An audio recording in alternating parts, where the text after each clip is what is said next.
Gita LLB ধারাবাহিকের আজকের পর্বে দেখা যায় স্বস্তিক গীতার কথা মতো অভিজিৎ মুখার্জি আর ক্যাফের ম্যানেজারকে গুন্ডাদের হাত থেকে বাঁচিয়ে নেয়। তারপর মেহেক অভিজিৎ মুখার্জিকে ফোন করে বলে যে অন্য বাড়িতে গিয়ে অন্যজনকে বাবা বলা ডাকার আগে আমি তোমাকে নিজের হাতে শেষবারের মতন একবার খাওয়াতে চাই। মেহেকের এমন কথা শুনে অভিজিৎ মুখার্জি ইমোশনাল হয়ে যায়। সন্ধ্যাবেলা মেহেক অভিজিৎ মুখার্জির জন্য রান্না করছে তার সকল প্রকার প্রিয় খাবার, যেখানে মেহেকের কথাবার্তার মধ্যে দিয়ে অভিজিৎ মুখার্জি বুঝতে পারে যে এই বিয়ের জন্য মেহেক কতটা কষ্টে আছে। অভিজিৎ মুখার্জি মেহেকের কাছে কাঁদতে কাঁদতে বলে যে তুই তোর অসহায় বাবাটিকে একবারের জন্য ক্ষমা করে দিস মা, আমার কাছে আর কোনো রাস্তা নেই। তখনই প্রলয় এসে অগ্নিমিত মুখার্জিকে বলে যে তোমার চোখের জল তো ক্ষণিকের, কিন্তু মেহেকের চোখের জল তো সারা জীবন ঝরবে। তুমি তোমার জীবনে কি ভুল করেছো, যেটা শাস্তি কেন মেহেককে পেতে হচ্ছে? ও তো তোমার জন্য হাত পুড়ে রান্না করেছে, কিন্তু তুমি তো ওর পুরো জীবনটাই পুড়িয়ে দিয়েছো। অগ্নিমিত মুখার্জির কষ্ট দেখে মেহেক বলতে থাকে যে বাবা তুমি চিন্তা করো না, কৃপানের বাড়িতে গিয়ে আমি সুখে থাকবো। সেটা বলার পরে মেহেক কাঁদতে কাঁদতে সেখান থেকে চলে যায়। অন্যদিকে অঙ্কিতের বাড়িতে বড় আনন্দ করে উৎসবের সঙ্গে তার বাবা মা পালন করছে অঙ্কিতের গায়ে হলুদের অনুষ্ঠান।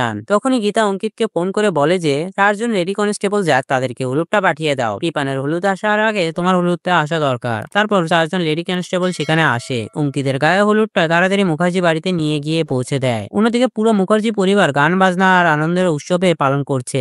মেহেকের গায়ে হলুদের অনুষ্ঠান নিয়ে গীতা ভীষণ খুশি, কেননা সে জানে অঙ্কিতের গায়ে হলুদ মেহেকের গায়ে লাগানো হবে। তো বন্ধুরা, ভিডিওটি কেমন লাগলো কমেন্ট করে জানাও, আর এমন গসিপের আপডেট পেতে আমাদের চ্যানেলটি সাবস্ক্রাইব করুন।